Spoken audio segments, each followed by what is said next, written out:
Damos paso a continuación al señor Adrián Calcáneo, líder latinoamericano de SIS Global Commodity Insights de Estados Unidos, quien nos hablará sobre el impacto de los altos precios del gas LP a nivel mundial. Bienvenido.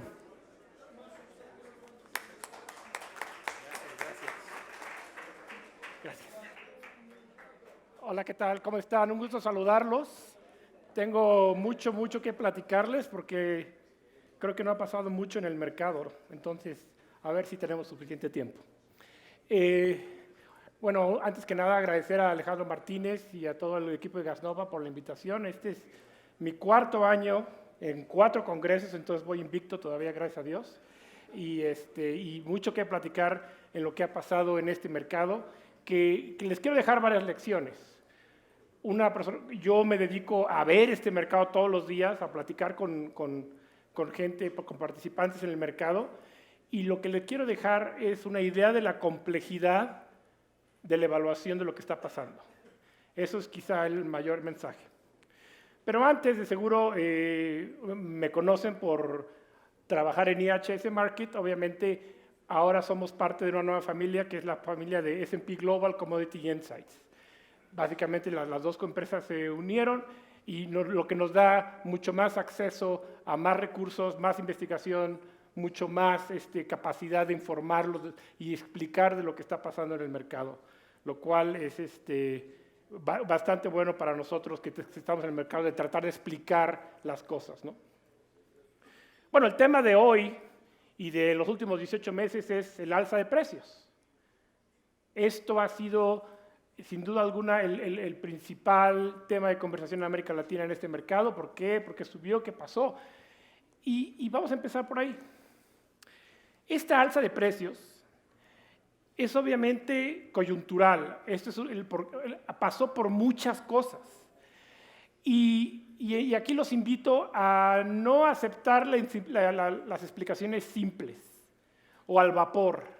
Nosotros que vemos esto constantemente, hace que es una serie de complicaciones para poder explicarlo. Y esto es importante porque en el diseño de política pública de cómo solucionar o tratar de solventar este gran problema, es importante entender las causas para no sobrediseñar o diseñar por debajo del nivel de la solución real. Y bueno, aquí está el precio de referencia de Mont Belvieu, tanto de propano como butano, y vemos obviamente la alza, como lo mencionó Alejandro, de casi 2,5 veces el precio con el que estábamos acostumbrados a operar durante el 2020. Pero bueno, ¿qué pasó? Hay muchas cosas involucradas en esta receta, y vamos a empezar por ahí. Antes de la pandemia, la mayor producción en Mont Belvieu obviamente proviene de empresas grandes, pero también empresas medianas y chiquitas, privadas, las cuales toman su dinero, son empresas de Shell, y si alguien sabe algo del Shell es de que la producción llega muy rápido, pero también se va muy rápido. Entonces tú, para mantener un nivel de producción, tienes que estar reinyectando dinero constantemente, ¿ok? ¿Y qué pasa? Estas empresas privadas de tamaño mediano y pequeño pues necesitaban dinero para poder mantener la producción. Y después de 10 años de pedir dinero prestado barato a Wall Street les dijo, ¿saben qué? ¿Dónde está mi retorno a la inversión? Háganle como quieran. Esto es antes de la pandemia. Entonces, empezaron a utilizar su mismo flujo de capital para tratar de mantener la producción, pero esto implica que el crecimiento es mucho más complicado porque hay que autofinanciarlo. Entonces ya estamos entrando a un momento donde Estados Unidos no estaba produciendo a su capacidad. Son decisiones de miles de empresas, pero están mejorando sus hojas de balance, se están fortaleciendo, pero significa que no está saliendo toda la producción de Estados Unidos que debería estar saliendo en factores normales. Esa es una. Y esta disciplina capital continúa hasta nuestros días, a pesar de los precios elevados del petróleo. El segundo, obviamente, la pandemia. La pandemia hizo estragos inicialmente en la producción de gas LP por refinerías, menos gasolina, la gente no viaja, por ende menos producción de refinerías, afecta inmediatamente a países como Brasil, que tienen su mayor producción de gas LP por refinerías, Colombia hasta cierto punto, pero le pega al gas LP que viene del procesamiento del gas natural mucho después. La reacción en la afectación al el mercado del gas natural viene mucho después, y lo vemos aquí como el precio no empieza a subir hasta noviembre del 2020, porque en Estados Unidos, que es el marcador, casi todo viene de procesamiento de gas natural. Importante.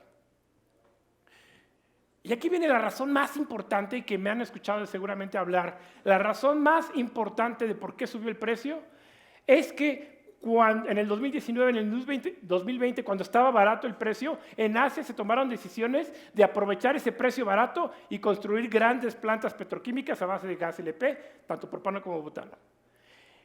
Y cuando se viene el desastre en 2020-21, estas plantas ya estaban a punto de abrir. Y no van a parar. No, ¿sabe qué? Ya gasté $8,000 millones, está muy caro. No, entran en vigor. Entonces, hay un rezago en la nueva demanda entrante de Asia para planta petroquímica, y no está reaccionando a la caída de la oferta en Estados Unidos. Entonces, ¿qué pasa? Tienes la oferta frenando y la demanda creciendo, porque todavía no siente el impacto del enfrenón de la pandemia. Entonces, menos oferta, mayor demanda, crea presión en el precio, y ahí es cuando vemos realmente la explotación del nivel de precios. De repente hay menos producto disponible del que se esperaba cuando se tomó la decisión para construir estas plantas, lo cual hace que el precio se eleve. Y luego, para empeorar el asunto, entra el conflicto de Ucrania con Rusia, que hace que se eleve el precio del petróleo, que el petróleo es uno de los principales factores para el precio del propano, y eleva a un nivel mayor. Entonces, nótense todos estos factores. Esta es la razón, la razón es muy brevemente de por qué subió el precio. ¿Cuántas veces mencioné Colombia? Ninguna. Entonces, lo que les estoy diciendo, así como se lo repito a la gente en México, a Brasil, a Argentina, el mercado interno no tiene absolutamente nada que ver en la formulación del precio de referencia. Cero injerencia. O sea, que lo que pase dentro de las fronteras de Colombia es irrelevante para el marcador del precio. Se escucha fuerte, y más si los políticos lo escuchan, peor. Porque te estoy diciendo, hagas lo que hagas, no tienes injerencia en el precio global. Ni Colombia, ni México, ni Brasil, que son los dos países más grandes en consumo de América Latina, tienen injerencia alguna en el precio de referencia. En otras palabras un poquito más extremas, Latinoamérica podría desaparecer y el precio sería el mismo. Entonces, diferenciar, controlar lo que podemos controlar. Una de las cosas que no podemos controlar es el precio de referencia. Y hay que entender que sí mueve al precio de referencia, y ya oferta, demanda, Estados Unidos, demanda asiática. Eso es para entender el mercado, es entender esa situación. Y vamos a entrar más a detalle en esto.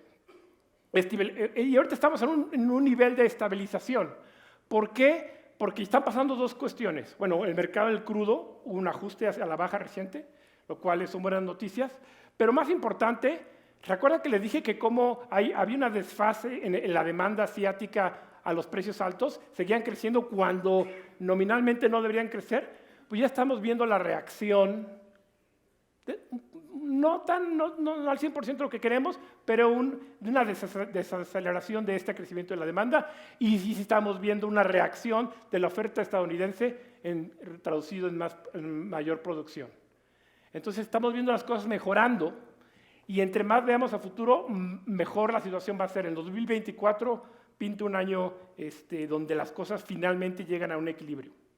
Pero bueno, vamos a hablar de conceptos fundamentales. Esto es importante porque quiero también desmentir algunos de los conceptos que tenemos. A veces que para aprender hay que olvidarse lo que uno sabe. O sea, quitarse las cosas que a lo mejor sabemos, que pensamos que sabemos, pero que son erróneas. Y vamos a hablar de esto. Bueno, como ustedes saben, el gas LP es un subproducto. Entonces, ¿cuánto gas LP va a haber? No depende ni del mercado del gas LP, ni nadie toma decisiones de hacer un hoyo para sacar propano. Nadie. Entonces, depende de las decisiones de otras personas, de las decisiones de procesamiento de gas, producción de gas, procesamiento de gas, y de las decisiones de refinación, producción de crudo. Entonces, de entrada, estamos de pasajeros y no podemos ni alcanzar el volante ni en el acelerador. Simplemente estamos de pasajeros y alguien más está manejando. Esto es importante porque no hay una relación real de oferta y demanda. O sea, la demanda no tiene injerencia en la oferta. Y eso es importante para entender los precios. Ahora, ¿cómo se formula un precio? Bueno, empezamos, si la producción es 100% local, los costos de la molécula, y los costos de distribución, y entonces se establece el precio al consumidor. Una función completamente interna. Lo que le cuesta Ecopetrol, lo que nos cuesta distribuirlo, nuestros márgenes, ese es el precio. O lo que cuesta importarlo, o una balanza, una canasta de importación, dependiendo de los porcentajes de producción local, y ese es el precio. ¿Ok? Eso es lo que así pensamos. Entonces nos lleva a la idea a pensar correctamente que si yo soy autosuficiente, que no me importa lo que pasa fuera del mundo. Esa es la primera cosa que quiero que se les olvide. La autosuficiencia no tiene nada que ver con el precio. Ecopetrol puede descubrir un Cupiagua 2 y ser autosuficiente por muchos años y aún así pagar el mismo precio que estamos pagando ahorita. Y estoy viendo a mi gran amigo de Argentina, Pedro, que básicamente nos va a platicar la misma historia. Argentina exporta 1 millón de toneladas al año de gas LP. Pregúntenle si tuvo afectaciones con el precio internacional. Ellos son autosuficientes.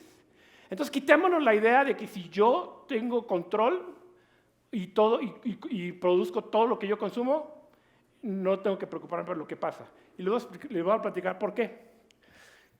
Imagínense, esta es nuestra heroína de la historia, Guadalupe López Pérez, doña Guadalupe López Pérez, conocida como doña GLP. Ella vende arepas en su pueblito. Y ella es la única que vende arepas en su pueblito. Lamentablemente no encontré una foto con ella vendiendo arepas con GLP, pero discúlpenme, usen su imaginación. ¿Ella cómo establece sus precios? Bueno, cuenta sus costos, su costo de mano de obra, sus costos misceláneos, qué margen quiere ganar y establece su precio. Básicamente, ella toma toda su decisión de precio. Y eso es importante, así, como les decía, así es como se establece intuitivamente el costo. Es la única vendedora, entonces ella calcula, dependiendo de que su apetito de margen, es el precio que establece. No tiene competencia en este pueblo, entonces ella podría ser monopolio y vender mucho más, pero como es nuestra heroína, doña GLP vende a precio, digamos, 3,000 pesos por la arepa, ¿no? Bueno. Vamos a regresar con ella en un momento. Vamos a hablar del mercado del crudo. Obviamente la incertidumbre causada principalmente por la cuestión de Ucrania le mete mucho ruido al análisis, pero la línea del medio en nuestro caso base, la cual donde digamos estamos viendo una estabilización de los precios del crudo alrededor de los $100. Un escenario bastante factible porque ayuda a que, para que la producción de Estados Unidos, recuerden, esto nos importa a nosotros, pueda estar incentivar para producir más. ¿Ok? Pero les platico los dos escenarios que pueden ser dependiendo de las situaciones que están aquí, dependiendo de cómo se pase la cuestión de Rusia. Bueno, todo está construido bajo esos escenarios. Ahora, en cuanto a la demanda de propano global, vemos dos cosas. Esta es la demanda a la izquierda y la oferta a la derecha. Rápidamente, dos cosas que quiero que vean que son súper importantes. ¿Dónde está la demanda? ¿Dónde está el crecimiento de la demanda? En Asia. ¿Dónde está la oferta? ¿Dónde está el crecimiento de la oferta? En Norteamérica. Entonces, crea un matrimonio por conveniencia. Recuerden, este producto no se puede almacenar, se tiene que vender, se tiene que mover, es subproducto. Es como el acerrín para un carpintero, no puedes dejar que el taller se te llene de acerrín, tienes que deshacerte de él. Entonces, se crea el matrimonio por conveniencia, es todo lo que me sobre necesito llevártelo a Asia porque me tengo que deshacer de él. Ya saturé América Latina, ya saturé Europa, ya saturé África. Entonces, el consumidor final es Asia. Lo que implica que el que establece el precio es Asia. Y lo puedo explicar con más detalle, pero Alejandro me tiene a marchas forzadas. Vamos a hablar de la demanda. Quiero que vean otra cosa, la demanda global. Sí, el sector residencial es el más grande y nosotros lo conocemos en América Latina porque ese es nuestro fuerte, el sector residencial y comercial. Pero quiero que vean cómo del 2014 al 2024 pasó de ser el 50% al 43%. ¿Por qué? Porque el crecimiento de la verde y la azul, que son petroquímicas, están creciendo a pasos agigantados a nivel global. Y como no tenemos plantas petroquímicas de este tipo en América Latina, es como hablarles del coco, del cucuy o dependiendo de la... Sabemos que existe, pero quién sabe. Pero vean la demanda y vean cómo continúa creciendo. Entonces, cuando vemos la demanda año con año, el crecimiento, vemos que Asia efectivamente es donde está creciendo el mercado. Y esto hace, pues obviamente es el imán, tenemos que colocarlo. Cada litro, cilindro de gas LP que producimos se tiene que colocar, tiene que encontrar una casa. Y finalmente el último consumidor es Asia, y esto habla de la importancia de Asia que tiene en esta historia. Entonces, cuando hablamos de la producción de Estados Unidos, que es de donde nosotros compramos, vemos que sí, la producción ahí va subiendo, que son buenas noticias. A pesar de la pausa que tomó en el 2020 y en el 2021, que les platiqué, ahí va en recuperación. Pero vean al lado derecho las exportaciones, que significa lo que le está demandando el mundo a Estados Unidos. Entonces, si yo me dan un aumento de sueldo, pero de repente mi hija está gastando más, sí estoy ganando más dinero, pero netamente estoy en aprietos, ¿no? Y lo que pasa con las exportaciones es eso. La demanda que le está pidiendo el mundo a Estados Unidos no le alcanza para poder nivelarse. Bueno, ¿y esta demanda qué es? No es local. Si vemos, son las exportaciones lo que está creciendo en Estados Unidos. La demanda de Estados Unidos en realidad está estancada. Entonces hace que las exportaciones escriban la historia del precio hasta ahorita, ¿no? Para entender Estados Unidos hay que entender las exportaciones, porque es el principal fuente de demanda. ¿Ok? Bueno, ¿a dónde se van esa demanda, Adrián? Bueno, qué bueno que me preguntan porque tengo una diapositiva justo de esto. Que es China, Japón y Corea son los colores verde, azul y naranja, que es más que lo que importa Europa, más que lo que importa Estados Unidos, bueno, lo que importa México y lo que importa toda América Latina. ¿Se acuerdan que decía que estamos en el asiento de atrás? ¿Y cómo están creciendo? Ustedes si ustedes ven a un cliente con alto potencial de crecimiento, ¿cuánta atención le van a poner? Y ven esto. Y Europa, que no era participante, ¿dónde está Europa? Miren. ¿Por qué? Por la cuestión en Ucrania y el gas natural, etc. Entonces, ahora para entender Estados Unidos hay que entender las exportaciones. Para entender las exportaciones hay que entender cuánto se va a Asia. Bueno, vamos a ver qué pasa con Asia, con este mercado. Les puedo asegurar una cosa. No están usando el gas LP para hacer arepas en Asia. Eso es un hecho, se los puedo asegurar. Ni feijoada, ni tacos, ni lo que quieran. Están, sí, consumiendo lo residencial, comercial, como nosotros lo entendemos, pero están utilizando la molécula, transformándola para hacer plásticos, mascarillas, como las que usamos por 2 años, productos que nosotros no tenemos esa capacidad porque todo el gas se queda a nosotros haciendo hacer nuestras arepas. Entonces, si ven el crecimiento de Asia, para ver las magnitudes, en el 2018, China nada más consumía 5 millones de toneladas, 10 veces el consumo, bueno, 9 veces el consumo de Colombia en un año en pura petroquímica. Para el 2022 ya estamos en 22. O sea que creció 15 veces, 15 millones de toneladas en consumo solamente petroquímico.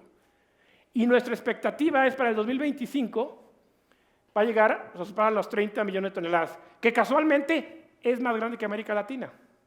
O sea, el consumo petroquímico en China para el 2025 va a ser más grande que en América Latina.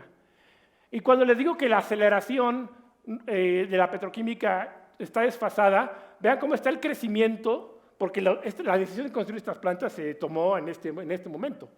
Y es hasta el 2024 y 2025 que vemos menos crecimiento. Pero bueno, vamos a ver las magnitudes. Porque luego esto lo quiero comunicar, es que estas plantas, pues, ¿qué tan grandes pueden ser? Bueno, vamos a ver qué tan grandes pueden ser. Aquí está la demanda de Colombia, a grosso modo. Las importaciones de Brasil en un año. La demanda total de Brasil en un año. Las importaciones de América Latina en un año. La demanda petroquímica en China en un año. La demanda total de América Latina en un año. La demanda total de China en un año. La demanda de China, Japón y Corea en un año. Tratar de competir con eso es tapar el sol con un dedo. Entonces, lo primero que tenemos que hacer es entender nuestros tamaños. ¿Ok? No podemos controlar lo que no podemos controlar. Bueno, llegando a América Latina, siempre me choca cuando los consultores como yo ponen dos gráficas y las dos gráficas tienen distinto eje. Vamos a arreglar eso. Lo que quiero que vean es que ya la mitad del gas LP que consumimos en América Latina no viene de América Latina. Dicho de otra manera, el principal suministrador de gas LP para América Latina no está en América Latina, es Estados Unidos. Y Estados Unidos ya vimos cómo se formula el precio, no podemos huir de esa realidad. Y lo vemos aquí, en verde a la derecha, es cuánto viene de Estados Unidos, cuánto pone Argentina, cuánto pone Canadá, etcétera, etcétera. Estamos atados a la cintura y no hay de dónde escapar. Entonces, aquí está quizá la gráfica que más de ustedes quieren ver. Estos son nuestros pronósticos de precios para los siguientes meses. Vemos, en este punto de aquí, una caída del precio, y lo estamos viendo en los últimos días, y vemos una subida, una crecida muy grande para el invierno, para enero, que lo va a poner alrededor de 130 centavos por galón, la caída en el verano y la subida otra vez. ¿Ok? Las buenas noticias, le prometí a Sergio Bandeira buenas noticias. Aquí están las buenas noticias. Este pronóstico tiene 3 semanas de viejo, fecha de caducidad. Pasaron muchas cosas en estas últimas 3 semanas, la OPEC, el precio. Entonces, mis compañeros en Houston no me pudieron dar el precio final, pero les voy a decir que el nuevo precio va a estar 10 centavos más barato en esta línea.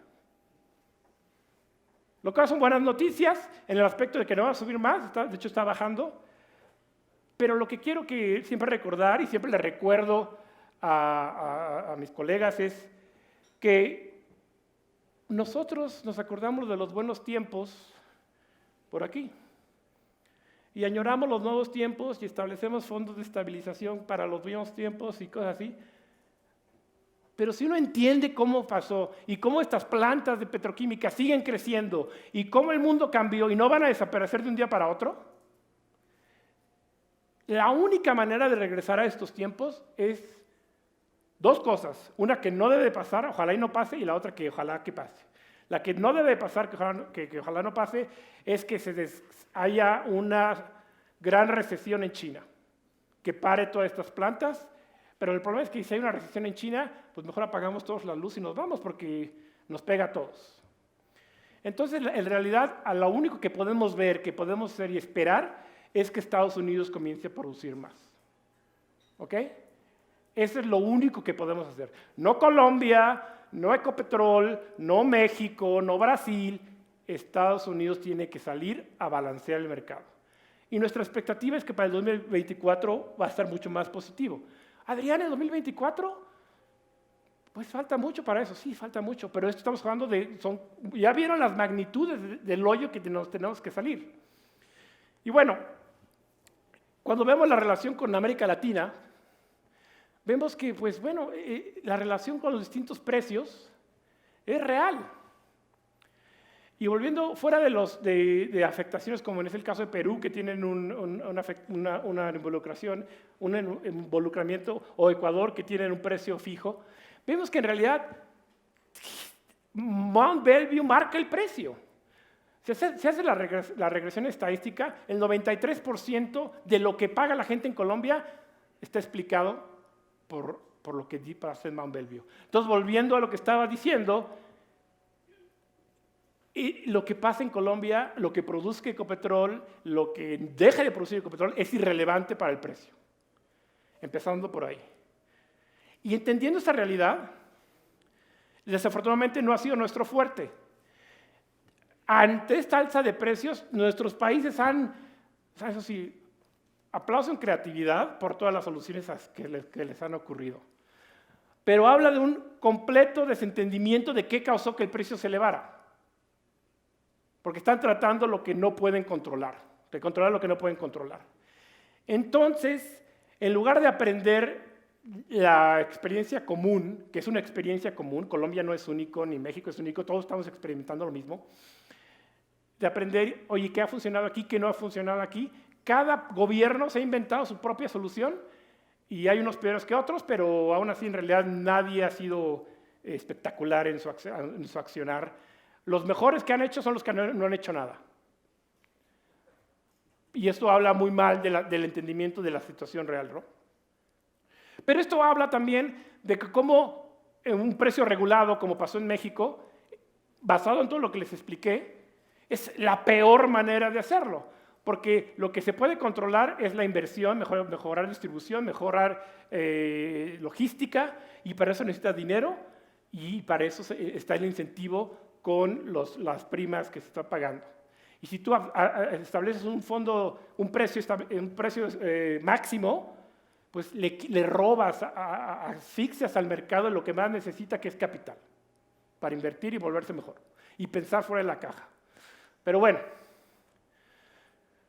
no se me ha olvidado doña GLP.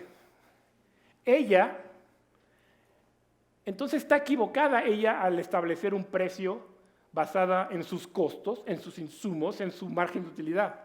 Porque en realidad lo que debe de hacer ella en sus arepas es el precio foráneo, o sea, cuánto le costaría a un competidor traer una arepa y a cuánto la vendería, establecer un netback. Ese es el precio que debería cobrar. Y porque si ella lo hace solamente de abajo hacia arriba, está dejando dinero sobre la mesa. Y eso es lo que hace Ecopetrol. Y eso es lo que hace YPF.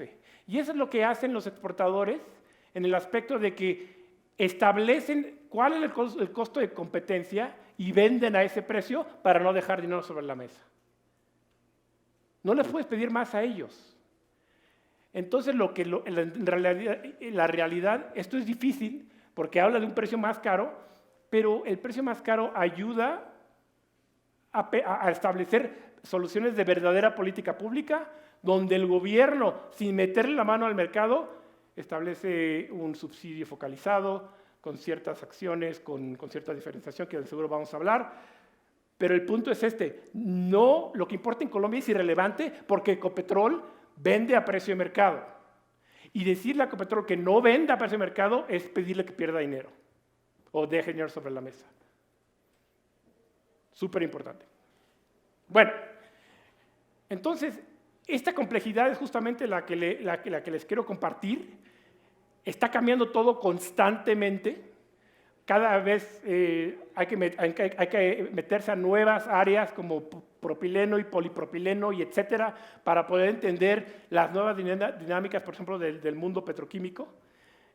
Pero hay que estar, uno no puede dejar de ser tan reactivo, hay que ser proactivo, entender los movimientos del mercado.